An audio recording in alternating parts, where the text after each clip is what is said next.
All right, so today we're going to talk about happiness and desire quite a bit.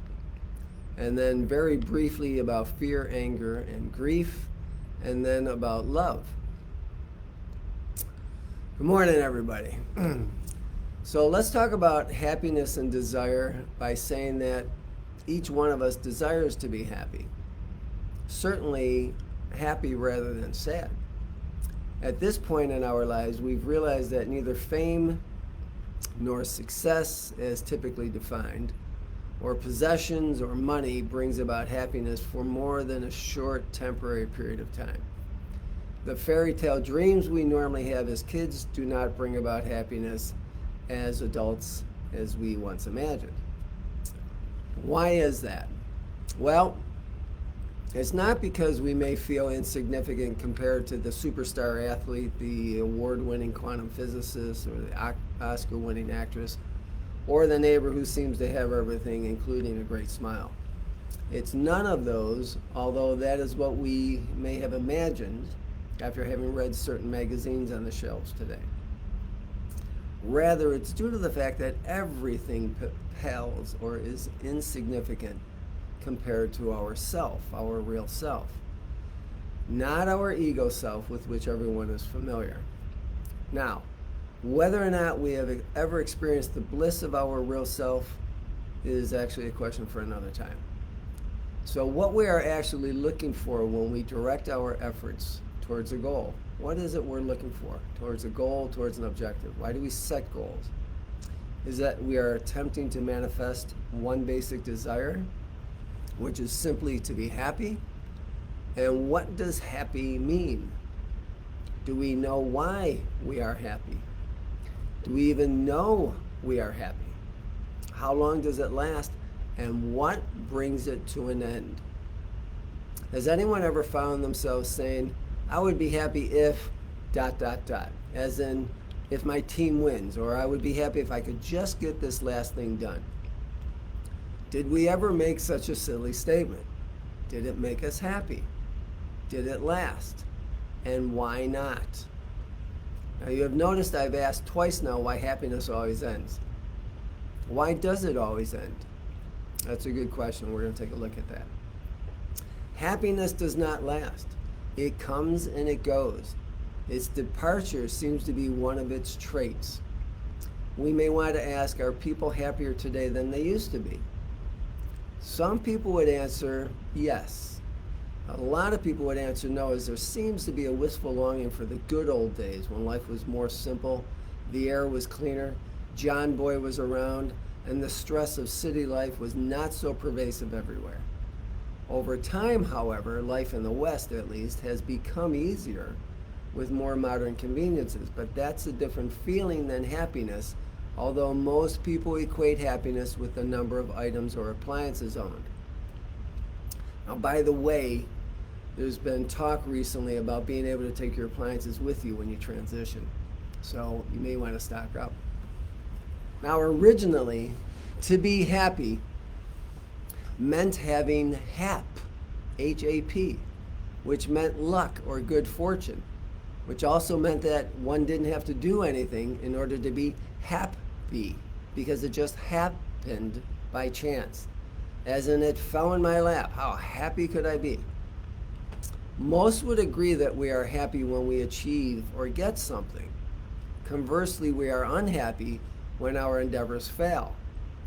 Sometimes people think that a particular thing is all that is needed to be happy, only to find that possessing said thing not only doesn't bring happiness, but may bring a feeling of loss or emptiness, sadness even.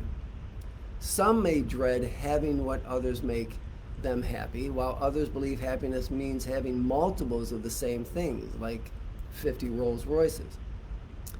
We can all conclude that happiness does not exist in the objects themselves. Aristotle thought happiness was the activity itself, the journey rather than the end result of the activity. That's also a theme in the Bhagavad Gita. And the religious view is that happiness is achieved by giving to others. Western philosophers, however, in the 18th and 19th centuries defined happiness as pleasure, rather than pain. Some defined happiness as physical, hedonism, where others defined it as mental, eudaimonism. Both of these views have something in common: the wanting of something outside of oneself.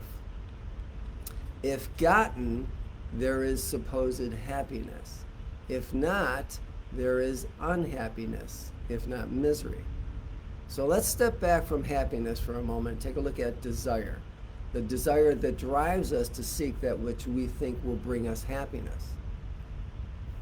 So all of us are familiar with children, at least somewhat. We know how a child will want one thing and then another and do anything in its power to obtain its object of desire. First, the child points, asks, or wheedles. You can look up wheedle. If that is not successful, crying, whining, shouting, kicking of legs, and tantrums occur. Once the object of desire is received by that child, peace ensues for about 20 minutes. Then the child gets bored and desires something else.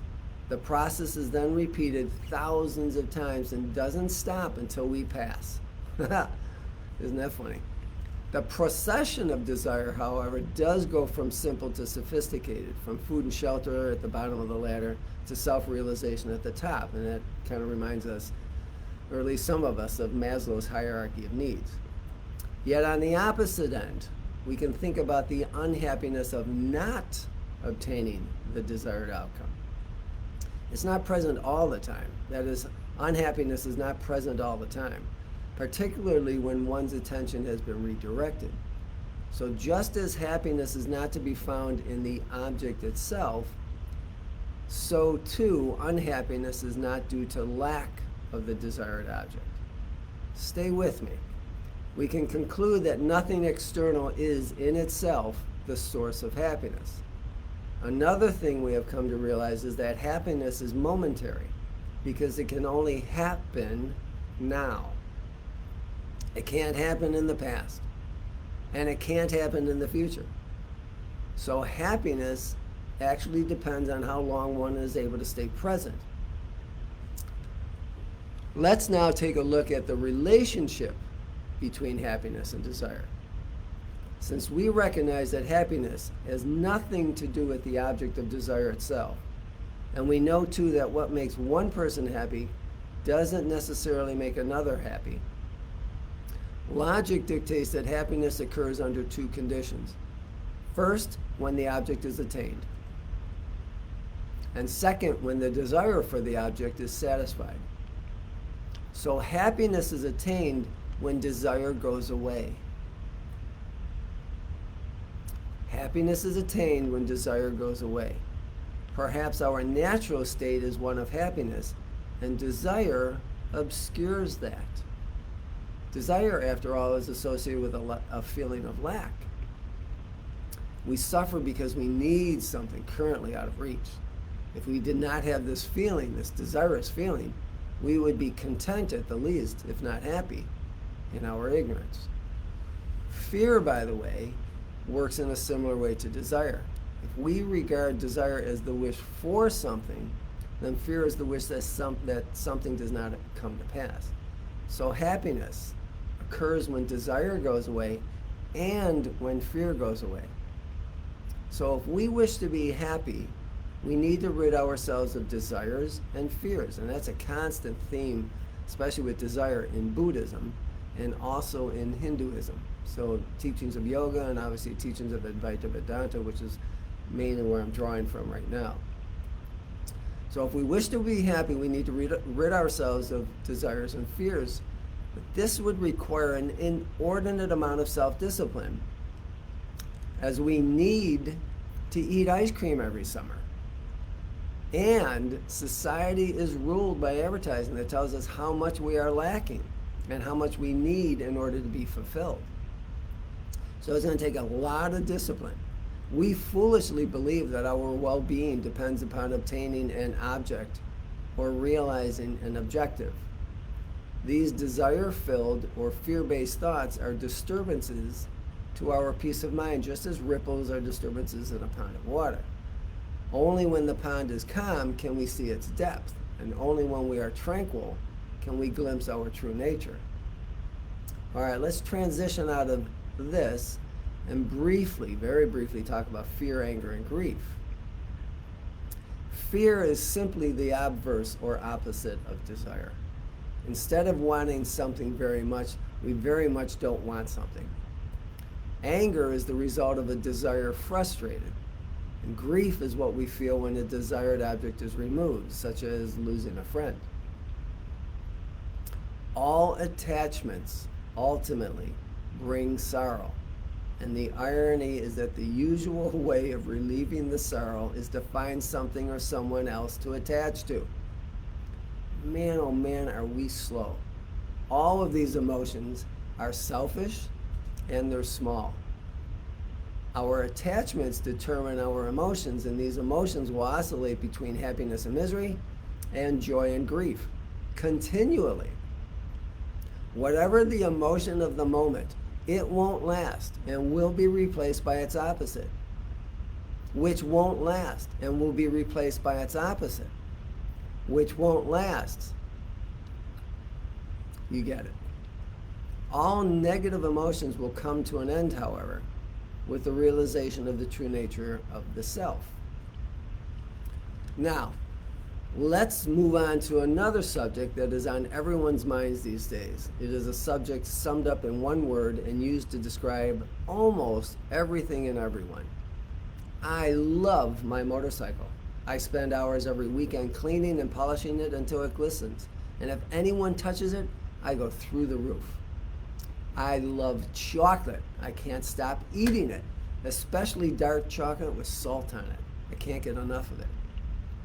And I love going on vacation to my favorite vacation spot, Bali. I've gone 4 times in the last 5 years and will go every chance I get.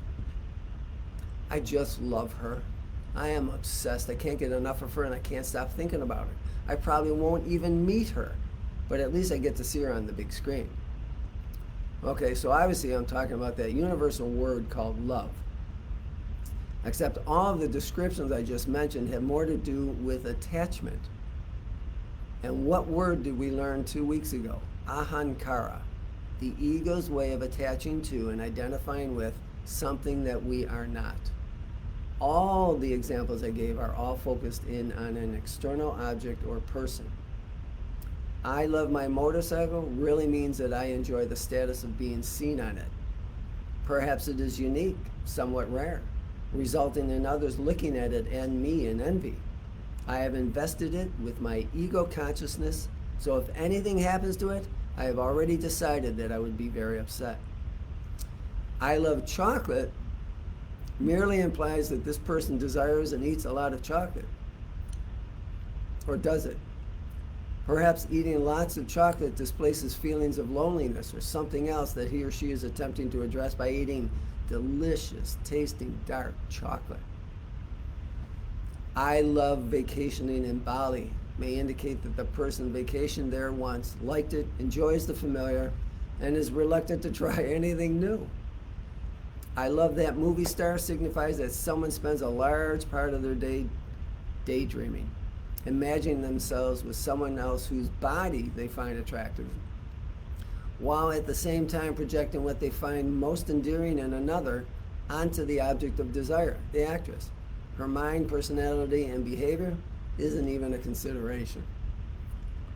Rather than love, these are all various levels of attachment, and most of us love in this manner. In the book Conversations with God, God's having a conversation with Neil, the author, and God says, you all do it all wrong. You guys shouldn't say I love you, you should say I trade you, because that's what most of you do. So anyway, most of us love in this manner. Love has certainly inspired some of the most beautiful poetry ever written, but on closer examination, the word is often used to convey some desire put forth by the ego. Amazingly, it passes as love in this world. It is not dissimilar to desire. Someone perceives a lack within him or herself and believes that by filling that lack with love, aka desire, The object or person loved will satisfy the need of the person lacking. But there is a difference between love and love. As Mira describes it, the first love with a small L chokes itself with emotions. Now I could stop right there because our idea and experience of love is feeling very emotional towards another, particularly at the start of a relationship. So again, the first love with a small L chokes itself with emotions that are all taken for real. Alas, what a load of delusions, she says. She goes on, the experience of so-called love only happens through a me related to a you. In other words, this relational love happens between I and, me and some other person or object. And you may all be hearing this thinking, well, yeah, that's how it is. I love you. But that's not love. In order to experience real love, fascination for the phenomenal world must cease, totally. What remains unveils that which is. Capital I, capital S, period. Here, the word love means beingness, or a state of being, not having anything to do with emotion. Now, years ago, I lectured on the topic of love. I actually gave 2 very different talks on the subject. In one lecture, I talked about how love is an emotion, and it is one of only 2 emotions. And all the other, what we call emotions, are actually feelings that fall either under love or fear. And everyone understood what I was talking about because we all live as though love is an emotion. The other lecture, I talked about how love is a state of being, a way of living. It's not an emotion. I put forth great conceptual ideas and languaging. Everyone was nodding their heads yes. But almost no one understood fully what I was talking about because we don't live that way, most of us. Conceptually, they understood. Realistically, they went home and continued to live the way they have always lived, with no change. As long as we are convinced that we are separate entities living in an inhospitable world, how can we ever suppose we will truly understand what love is? We may have experienced true love on occasion, wherein we have felt one with everyone and everything in a moment, like a flash. But as long as the ego remains dominant within us, and it is, our definition and understanding of love will remain small and selfish. At this current level, love will remain simply a desire. And as we know, true love is not desirous. True love can only do one thing, and that is give of itself. It cannot desire.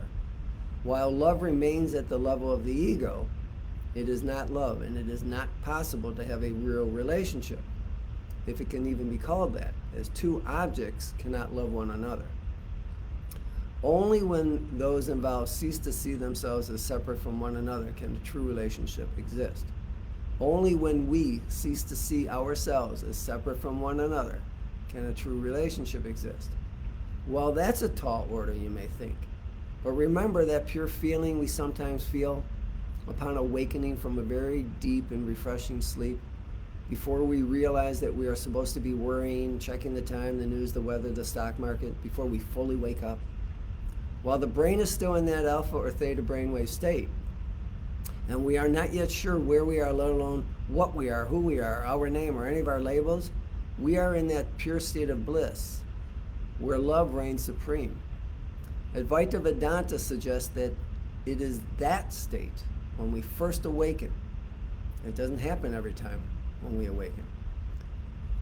That is our true nature, and it is that state that needs to be cultivated.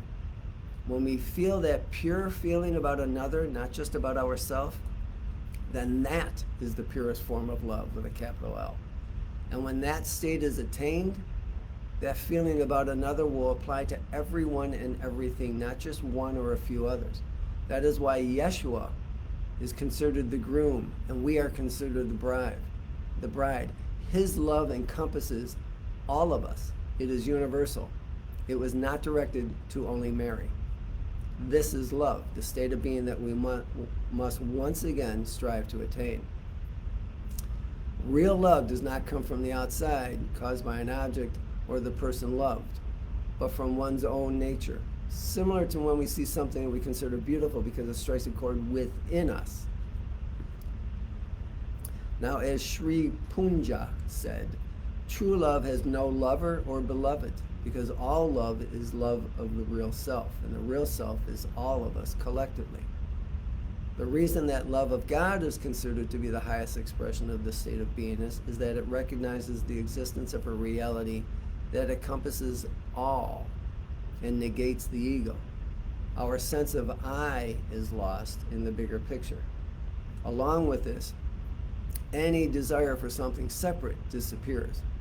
It is the giving up of everything ultimately to gain everything. Now, by the way, I use the word happiness throughout this talk today because it is a word with which we are all familiar. However, the feeling or state that I've been referring to throughout is not happiness.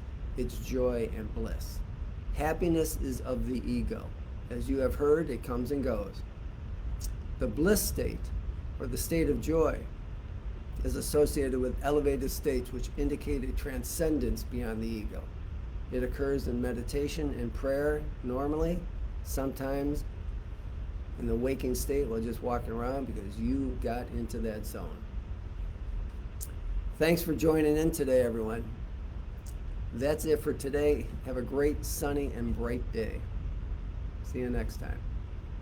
Bye-bye.